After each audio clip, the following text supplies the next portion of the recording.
Things got pretty bad. Got a daughter in college, got 3 more children to take care of her, and my wife didn't have a job, and so I said to my wife, said, listen, the church is paying me $75 a week. The threats have gotten bad. We got to leave St. Augustine. She said, Thomas, where we going? I said, I don't know. I went to a vacant church in Tampa, a vacant church in Daytona, a vacant church in Jacksonville. And then I was asked to come to Mount Carmel. I will trust in the Lord. I will trust in the I got Lord. a letter from Mount Carmel in a few days saying, in spite of what happened, we have called you as pastor. The good gracious of life. I went back the next Sunday and preached. Had evening service.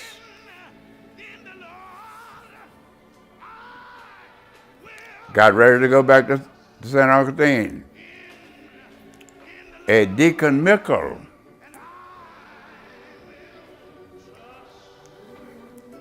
said, we hope you make it well here.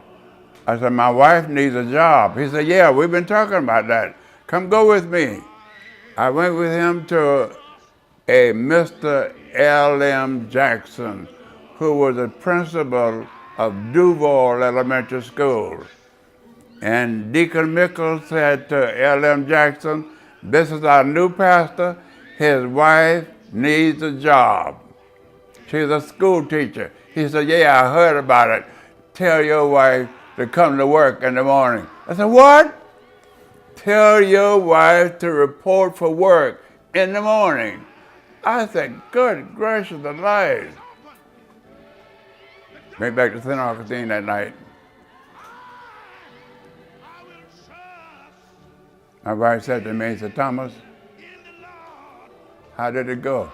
I said, it went quite well.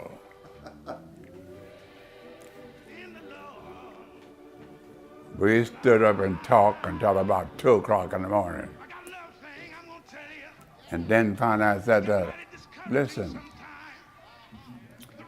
we got to go to bed because you are supposed to go to work in the morning at Duval Elementary School. She jumped up and shouted. She jumped up and shouted. We had a little Volkswagen. Boy, she got up and she drove to Gainesville to report to work. In 4 or 5 days, we moved to Gainesville in 1962. George Mickle, who was Deacon Mickle's son, was one of the few students out at the University of Florida.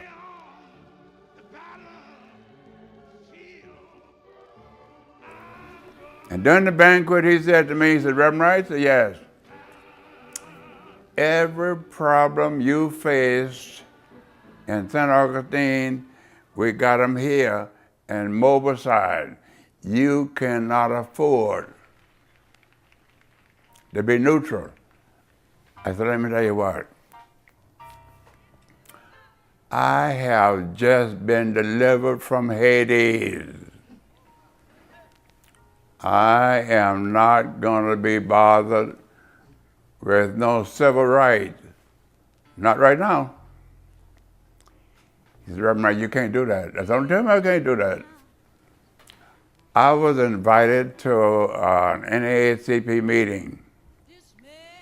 And when I walked into the meeting, they applauded when I walked into the meeting.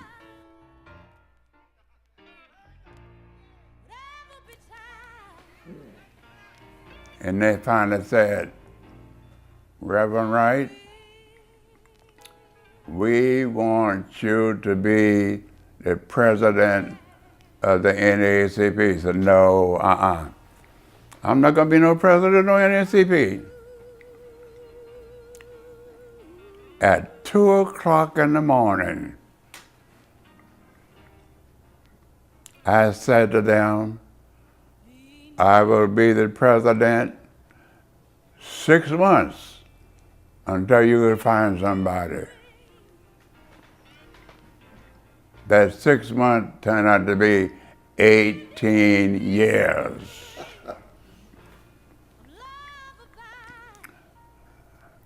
I tackled every problem that exists in Gainesville.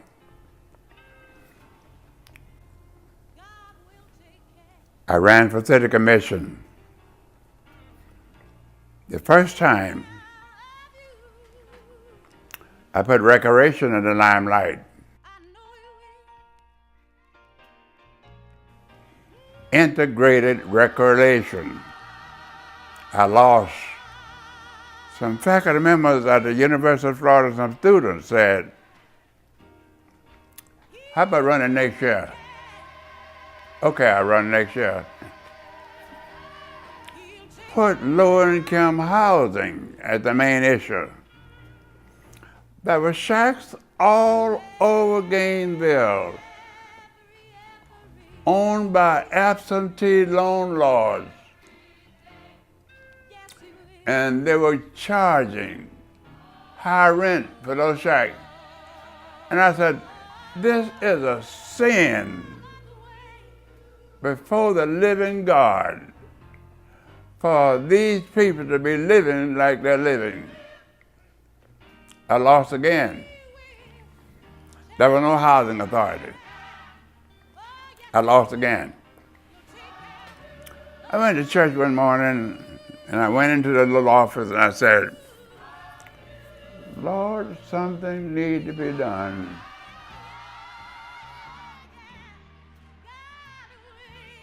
About these people living in shacks. And the Spirit said to me, you do something about it. I'm going to do something about it. I ran and talked about it, but I lost. The Spirit said to me, you write HUD a letter today and tell HUD what you got on your mind. I don't know anything about writing HUD for no love. I spent that day writing a letter to HUD. And I asked HUD for $2 million to start building for low-income housing. I said, well, I ran and I lost. I've written a letter. That's it. About 10 days after that, a fellow knocked on the door at the church. Said, come in. He said, I'm looking for Reverend Wright. I said, I'm Thomas Wright. We received your letter. We have never received a letter like that asking for $2 million. So we laughed at it. I said, you did? Yeah, well, we laughed at it.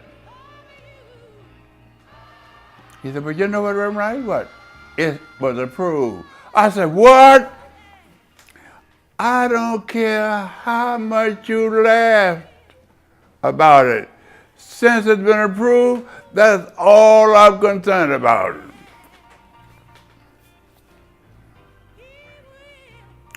Not long after that, Mr. George McCarvin came to see me. He said, Reverend Wright, Les, if you give me that job, I will do the best I could in building that 100 units. And if you build that 100 units, Gainesville will wake up and they're going to do something about these other units. and George McCowan. George McCowan built the first low-income housing development in Gainesville.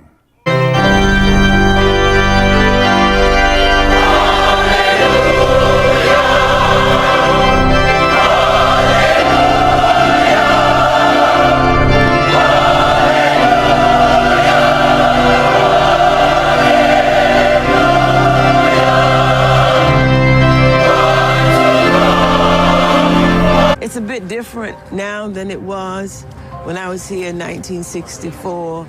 These were days when there was stark segregation, Jim Crow. I said to myself, something got to be done.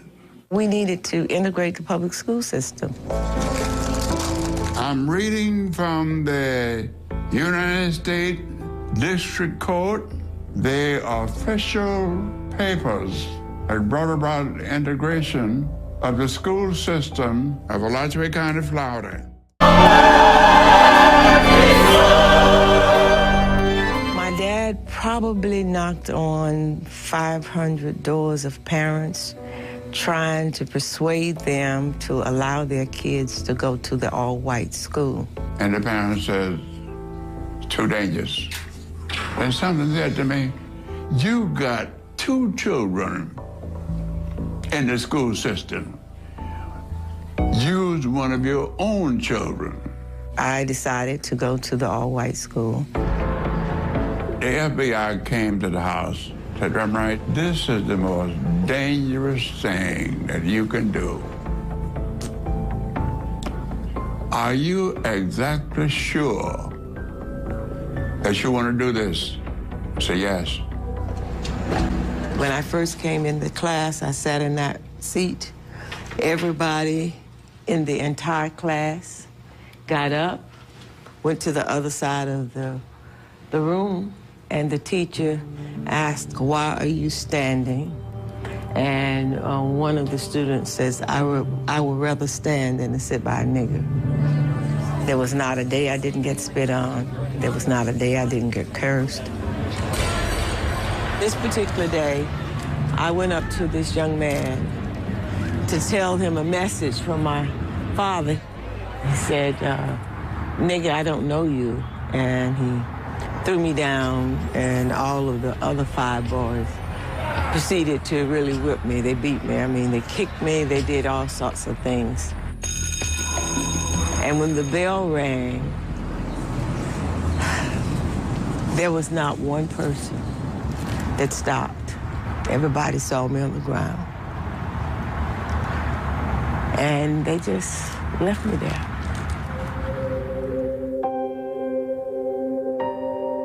When LaVon told me that she was beaten, I said, good gracious alive.